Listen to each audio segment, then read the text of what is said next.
Chers paroissiens, bonjour. J'ai souhaité vous parler de la liturgie d'aujourd'hui, des textes, puisque la parole de Dieu vient éclairer toute situation.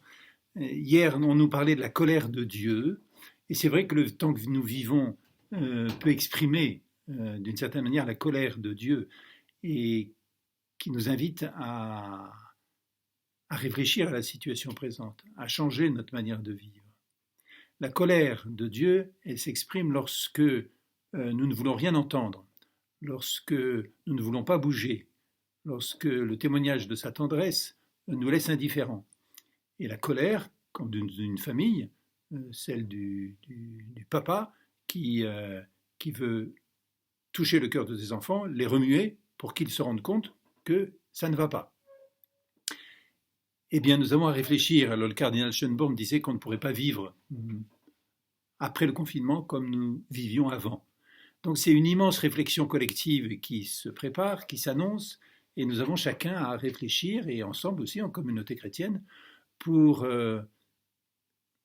nous demander quel changement nous avons à opérer pour que cette situation-là porte du fruit et que ça ne soit pas simplement une seule parenthèse qui nous fait recommencer comme avant.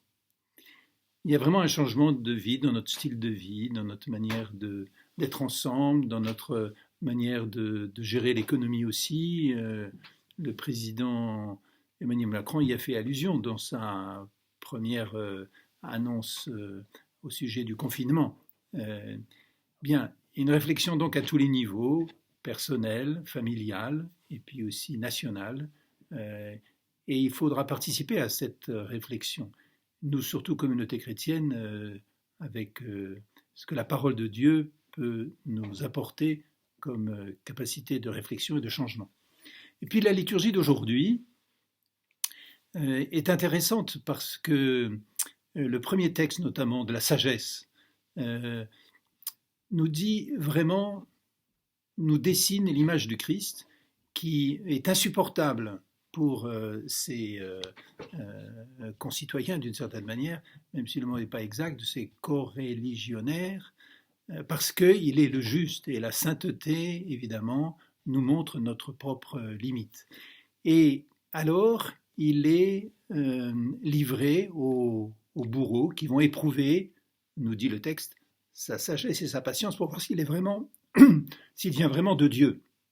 Et nous savons ce qu'il a subi, nous qui allons entrer dans la Semaine Sainte. Alors ça nous interroge à nous aussi, parce que Satan a voulu nous cribler d'une certaine manière. Vous connaissez l'épisode de Job.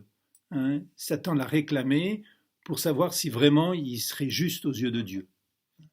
Eh bien, d'une certaine manière, Satan aussi nous réclame et nous passe au crible. Et comment réagir ? Comment réagir ? Eh bien, la parole de Dieu d'aujourd'hui nous le dit précisément. C'est à travers cette période que nous vivons, cette épreuve, c'est notre douceur et notre patience qui sont éprouvées. Est-ce que nous allons vaincre ? Est-ce que nous allons gagner ? Est-ce que nous allons être disciples du Seigneur véritablement ? Alors à chacun, pendant ces jours-là, de comprendre que sur ces deux domaines d'action sur lui-même, il peut travailler la douceur et la patience.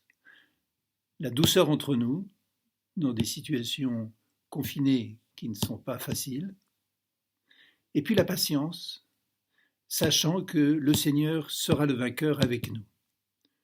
Puissions-nous gagner cette bataille et vaincre la tentation, vaincre Satan qui veut nous réclamer, et nous allons nous appuyer sur la victoire du Christ pour vaincre nous aussi. Bonne journée à vous.